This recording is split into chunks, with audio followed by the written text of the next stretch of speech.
Bonjour et bienvenue dans ce nouvel épisode des Voix de l'OIT, un podcast de l'OIT où nous abordons les problèmes et les problématiques du monde du travail, des profondes transformations qu'il est en train de vivre en ce moment et bien sûr des effets de la pandémie. Aujourd'hui, 15 octobre, c'est la Journée internationale des femmes rurales et c'est donc le sujet que nous allons traiter dans cet épisode. Les femmes jouent un rôle majeur dans l'économie rurale, où elles peuvent être agricultrices, salariées ou entrepreneuses. Et tout cela en veillant au bien-être de leur famille, de leurs enfants et de leurs parents âgés qu'elles nourrissent et dont elles prennent soin. Mais j'ai été très surprise de découvrir que les femmes rurales représentent un quart de la population mondiale, alors que pourtant, moins de 20% des propriétaires terriens dans le monde sont des femmes.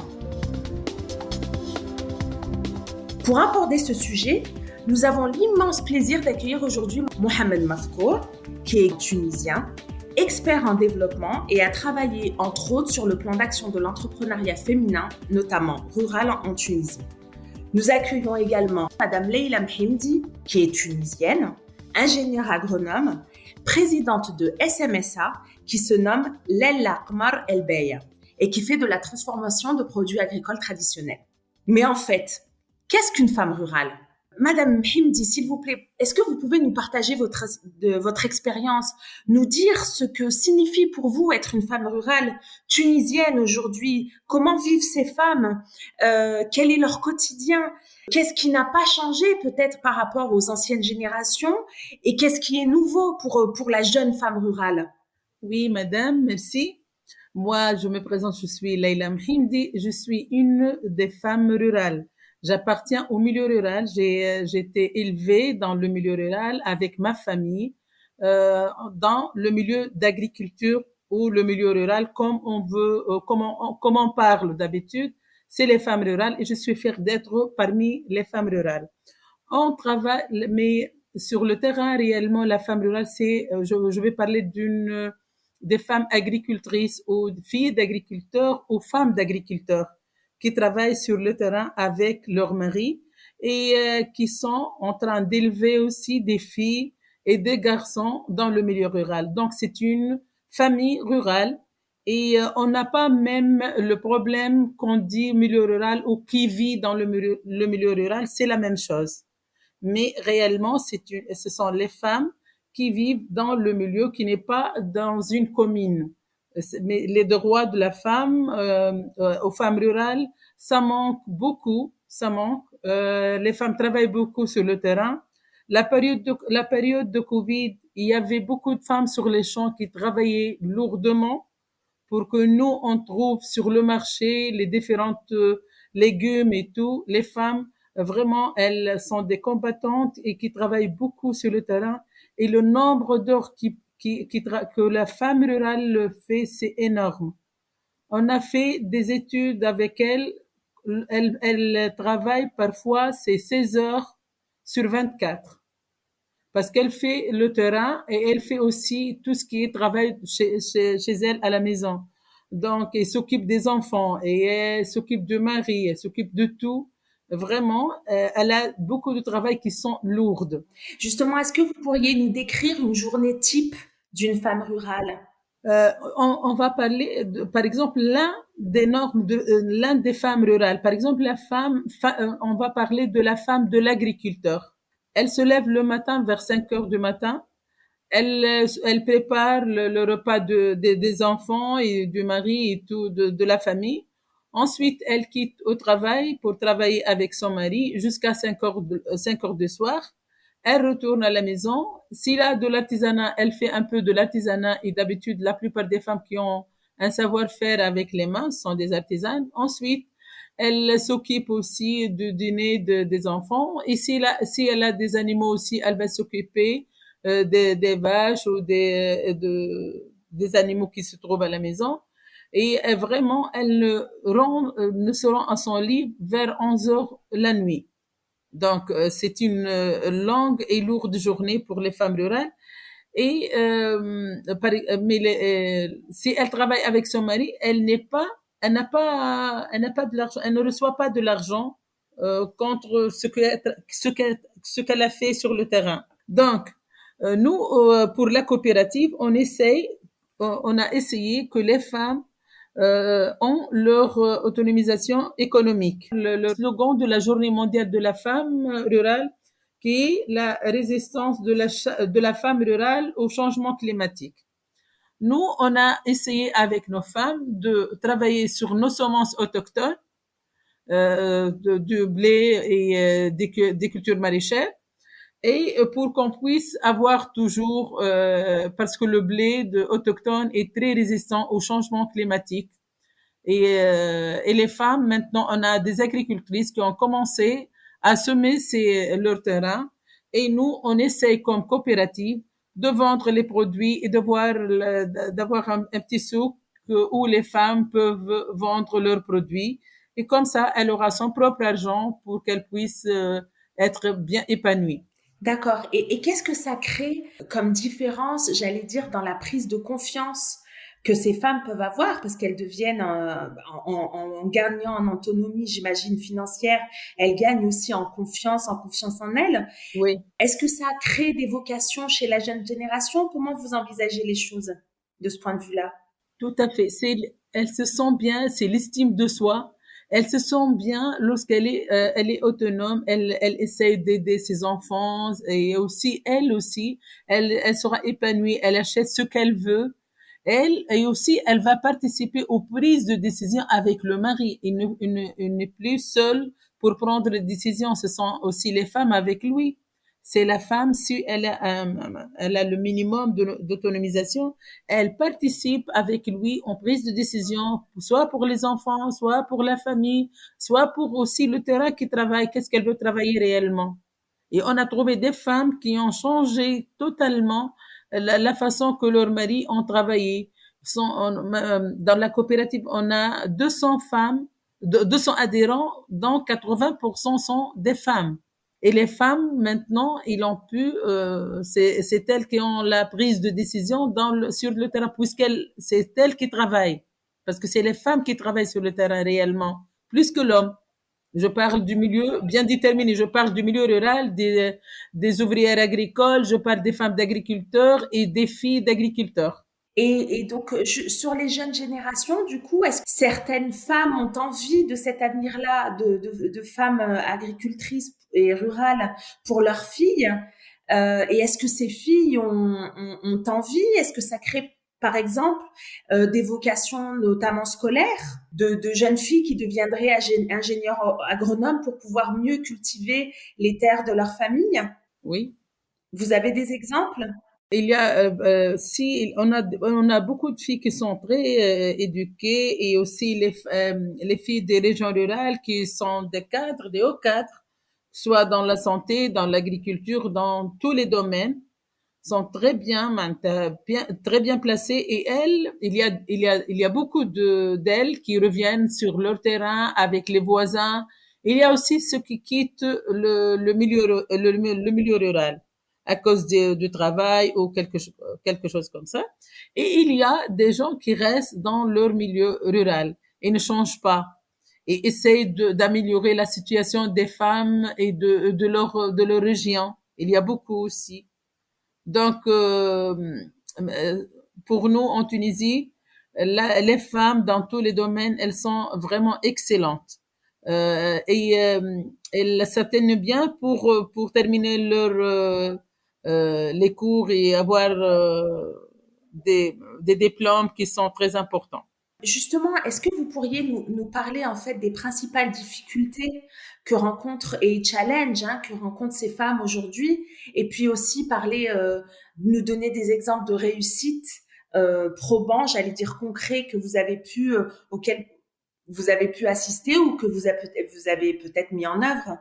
Moi, je vais parler de deux choses. Par exemple, dans la zone de Zarouane, pourtant, la Zarouane est très connue par l'eau potable qui est bien.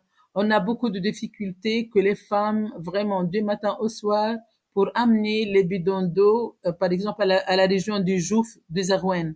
Vraiment, les femmes ont une grande difficulté. On s'est réunis à Zarouane avec ces femmes. On a parlé qu'est-ce qu'on peut faire de mieux. On a pensé d'avoir des citernes et l'un des jeunes de la région va amener des citernes aux femmes au lieu qu'elles passent de 3 à 4 heures pour amener des bidons d'eau. Et maintenant, ces femmes, on a fait la formation à ces femmes et on a créé un atelier où les femmes vont faire le couscous du blé mahmoudi qui est le blé de la variété autochtone. C'est une variété de la Tunisie purement tunisienne et qui est très résistante au changement climatique. Et les femmes font le couscous et le bourgogne. Et nous, on est en train de faire le marketing et de vendre les produits de ces femmes pour avoir leur prix et aussi elles sont très contentes qu'elles travaillent maintenant et ont de son propre argent. Et vraiment, c'est à voir. C'est une expérience qui est excellente. Et tu vois vraiment que les femmes sont très contentes et elles attendent chaque fois qu'on aille à Zarouen pour qu'elles puissent aussi travailler. Et elle me dit, madame, et quel est le programme qui suit? Qu'est-ce qu'on va faire ensuite? Ils ont demandé beaucoup de formations, beaucoup de vraiment c'est extra. Et maintenant, elles se sentent fières, elles se sentent mieux et elles se sentent bien. Voilà, c'est une expérience à Zarouen avec notre coopérative l'Akmar al-Baye. Merci pour ce témoignage qui me permet de me tourner maintenant vers monsieur Mafkour et de poser la question à propos justement des perspectives et surtout des chantiers, en fait, des sujets qui sont sur la table en ce moment dans le monde et en Tunisie peut-être en particulier lorsque l'on s'intéresse à la femme rurale. Est-ce que vous pourriez nous résumer un petit peu, Monsieur Mafkour, ce sur quoi la femme rurale doit s'interroger aujourd'hui? Il y a plusieurs définitions nécessairement de ce qu'on appelle une femme vivant en milieu rural.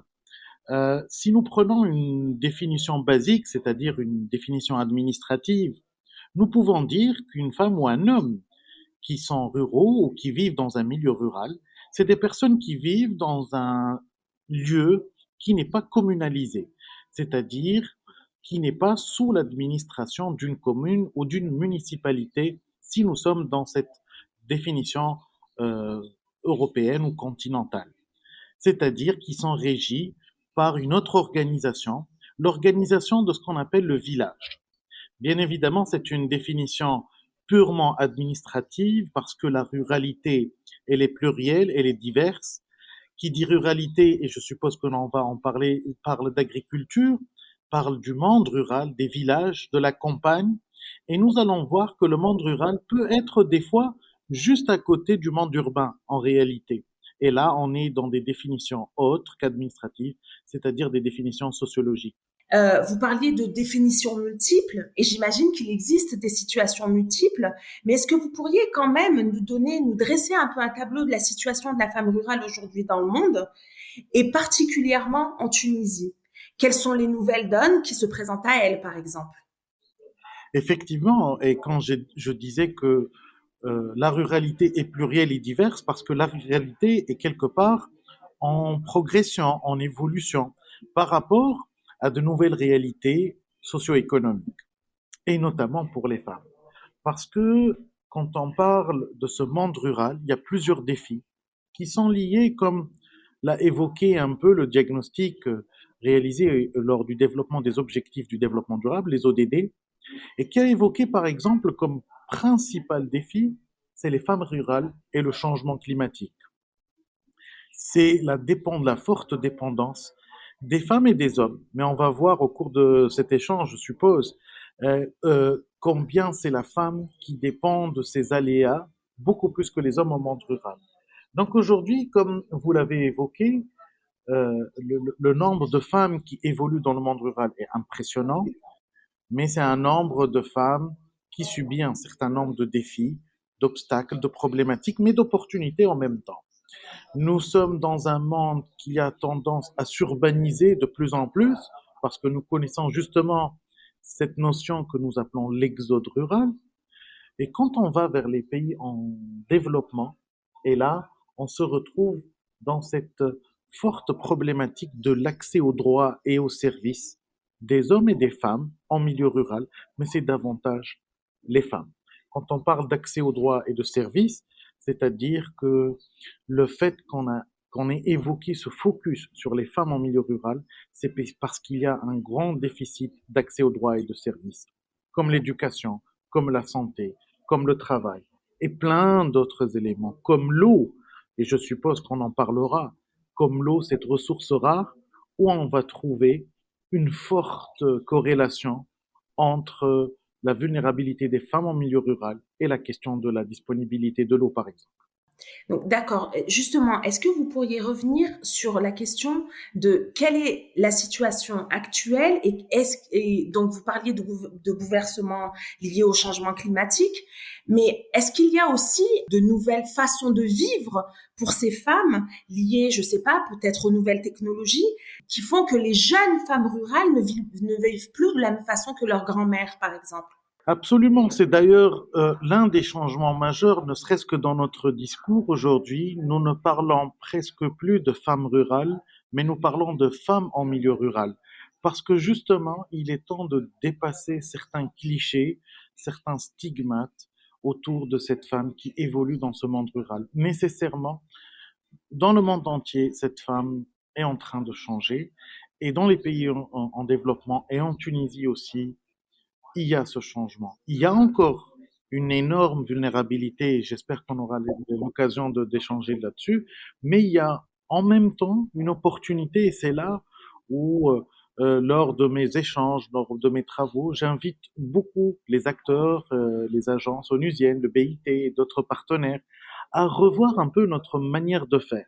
Parce qu'aujourd'hui, quand je prends le cas tunisien, le taux d'équipement, par exemple, des femmes euh, en milieu rural, en termes de téléphonie mobile, par exemple, est quasiment de 90%. Donc, c'est des femmes qui sont équipées de téléphones et avec qui on peut faire des choses mieux. Par contre, il y a des choses à relever, comme un déficit de l'accès à l'éducation. Quand je vois un peu ce qui a été révélé sur le monde, dans le monde entier, quand on parle du fait que 40% des filles rurales dans les pays de développement vont à l'école secondaire. C'est-à-dire qu'à partir de l'âge de 11-12 ans, malheureusement, 6 filles sur 10 abandonnent l'école dans le milieu rural dans le monde.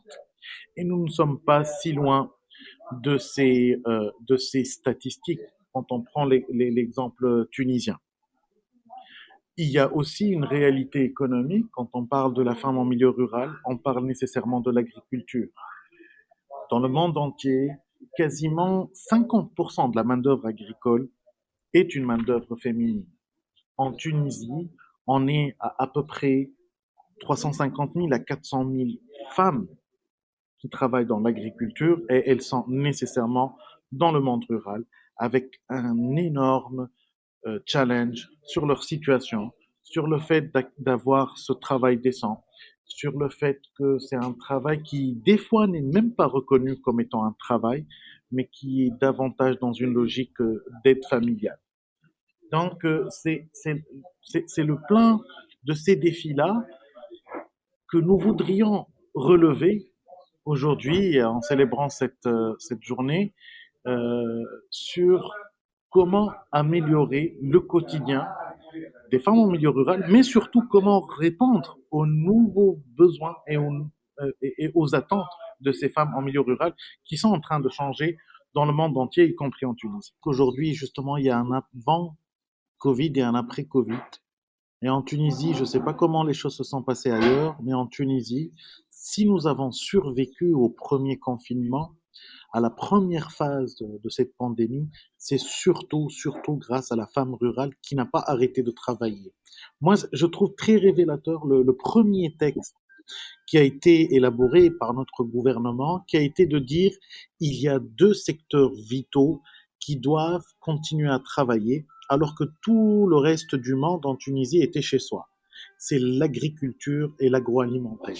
Et quand on parle d'agriculture, comme je l'ai évoqué, c'est à peu près 40% des salariés agricoles temporaires ou permanents, mais c'est 60% de ce qu'on appelle les aides familiaux, c'est-à-dire c'est les exploitations familiales agricole. Donc, si on a pu manger et survivre quelque part, c'est grâce à la femme qui vit en milieu rural. Sauf que par la suite, cette pandémie nous a permis de constater beaucoup de défis, beaucoup de chantiers par rapport à cette femme en milieu rural. Je commencerai d'abord par l'accès au digital, l'accès aux connaissances. Quand on parle de changement climatique, c'est pas des thèmes très éloignés ou théoriques. Non, je vais vous parler des femmes ramasseuses de palourdes dans le sud-est tunisien ou dans la région de Sfax ou dans la région de Medine. Ces femmes-là qui aujourd'hui ramassent ces palourdes et qui voient la saison se limiter, qui fait que depuis 2 ans maintenant, ces femmes-là n'arrivent plus à exercer ce travail-là et donc qui voient leurs revenus quasiment disparaître.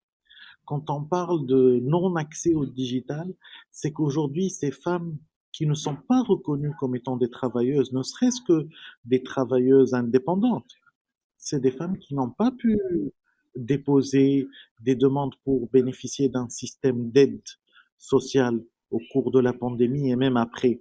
C'est des femmes qui sont dans l'informel. Et donc, là, on revient à un autre chantier qui nous attend, c'est l'inclusion sociale. Une enquête réalisée par une agence onusienne tout récemment en Tunisie a démontré que c'est près de 10% des femmes qui sont dans le milieu rural qui bénéficient de ce que nous appelons la CNSS, c'est-à-dire la sécurité sociale. Et donc, qui soient incluses dans un système de prévoyance sociale qui bénéficie d'un système de remboursement ou d'une couverture maladie et surtout, le plus important, qu'elles bénéficient d'une pension de retraite. Dernièrement, le dernier printemps, j'étais du côté du nord-ouest, dans le gouvernorat du Kef, et je voyais, et c'est une image qui m'a marqué très honnêtement, quand j'ai vu qu'il y avait une femme qui devait peut-être avoir 80 ans et qui était obligée d'aller encore en montagne, peut-être avec sa fille, et peut-être même avec sa petite fille, pour ramasser les plantes aromatiques et médicinales. Peut-être qu'elle le fait par plaisir, je ne sais pas. On doit lui poser la question. Mais je ne suis pas sûr qu'elle ait une pension.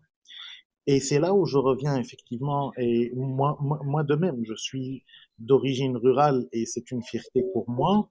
Mais comme le disait Madame Leila, il n'y a pas de problème sur la ruralité, mais attention à la stigmatisation. On avait des programmes à l'ancienne où on faisait par exemple des centres de la fille rurale. C'était à l'aube de l'indépendance, dans les années 60, alors qu'aujourd'hui, il faut comprendre le profil de ces femmes qui sont en milieu rural. Aujourd'hui, il s'agit de filles, de jeunes femmes diplômées du supérieur, qui a fait ses études ailleurs et qui est revenue dans son village et qui n'a pas forcément envie de reproduire le même modèle de sa maman ou de sa grand-mère. Aujourd'hui, elle veut être ingénieure agronome, développer des projets à valeur ajoutée, être considérer autrement et de ne pas la limiter à ce que j'ai tendance à appeler, d'un point de vue sociologique, la continuité du travail domestique et la laisser dans l'agriculture, dans les activités les moins valorisantes, c'est-à-dire les activités peu rémunératrices et qui sont estimées comme étant la continuité de ce qu'elle fait chez elle.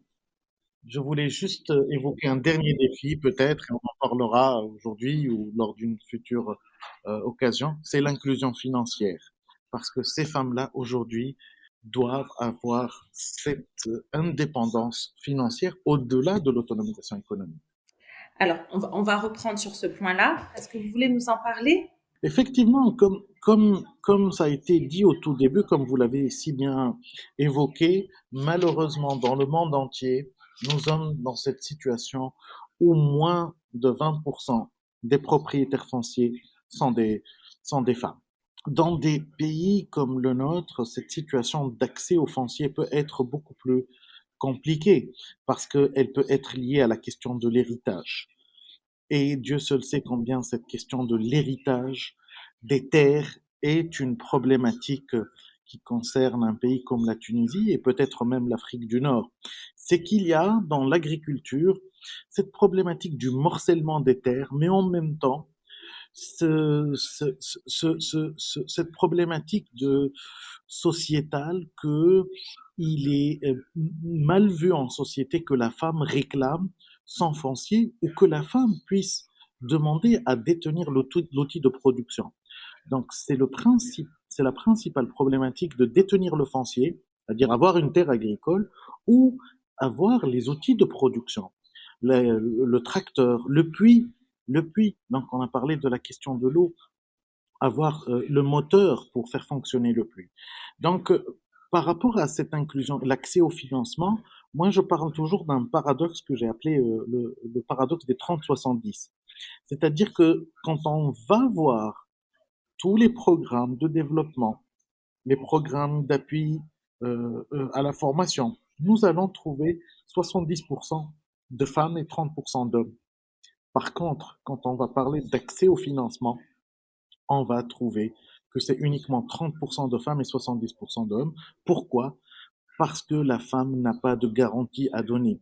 Pourquoi elle n'a pas de garantie à donner? Parce qu'elle n'a pas de terre. Et pourquoi elle n'a pas de terre? Parce que malheureusement encore, dans nos sociétés, nous avons encore ce problème en lien avec la question de l'héritage et tout ce qui tourne autour.